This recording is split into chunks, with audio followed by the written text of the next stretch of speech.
What's going on there, folks? This is Quinn, that's Snazzy iPhone Guy, and today we have a video review of the world's worst pair of headphones. These are from Luxa2. They retail for $49.99, and they are available from Walmart and a couple other of electronic stores here in the States. Now, Luxa2 is a division of Thermaltake, which is very well known for making a lot of PC parts, and lately they've made some home theater PCs and really some good products. So naturally, when I saw that Luxa2 was announcing headphones, I got rather excited. This was back in January, and I've had these for a few months, but never really pulled them out of the box and listened to them until now. And I'll tell you, I've never been more disappointed in my life. I put about 3 hours of listening time on, and I cannot take any more. I mean, these literally are amongst the worst headphones I've ever used.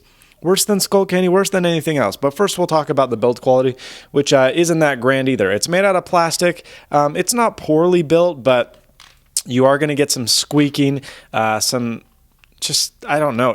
They're on-ear headphones, so they situate on your ear, and they don't feel that good anyway. I mean, they're not terrible, but they don't feel that good when they're on your head. They look good. I mean, they have a nice design, but they're just not all that functional.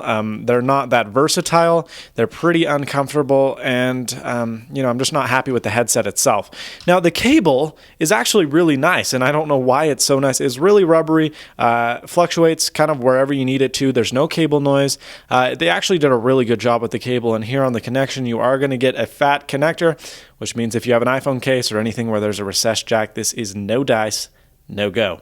Now obviously with headphones the main focus is the quality, and I'm going to talk about that, or the lack thereof.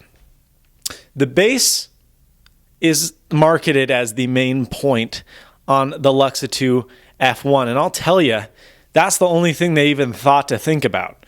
The mids and the trebles in here are highly recessed, super, super blown out. I mean, they don't sound good at all. The mids and trebles are not the focus of the track at all. You can tell they totally put their time into the bass, but the bass was so overwhelming that when you even turn the volume up on the headphones, it'd get immediately distorted. It was usually distorted, it was slow, it couldn't keep up with faster paced songs, and they're just really bad headphones. I mean, I'd like to say there's a couple good things about it, but honestly, there's not. There's awful instrument separation, there's absolutely no soundstage. When you have a vocalist, be it male or female, it sounds like they're in a fish tank, super, super blown out, it sounds like they're in a cave. I mean, it just does not sound good. I don't even know words to explain how poorly this sounds, because I've never had something that sounds as bad as the Luxa2 F1 headphones. I hate to bash a product that comes from a good company, but this is horrendous. Now, for $40, I can name you this second a handful of headphones that are better. Let's do 5. I can name 5 headphones that are under $50 that are hundreds of times better than these. We have the Pioneer SE M290, we have the JVC HAS 600, we have the Sennheiser HD 428, we have we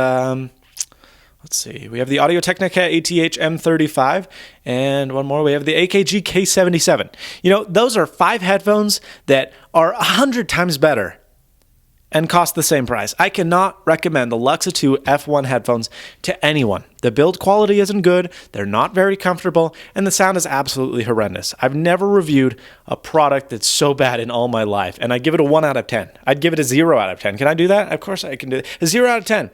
This really is the worst $50 you could spend. I hate to totally bash a product, but there's seriously nothing good about that, and I recommend that everyone on planet Earth stays away from the Luxa2 F1. They're absolutely horrible. Thanks so much for watching. Please subscribe, rate, comment, get yourself a good pair of headphones, and as always, stay snazzy. See you later, folks.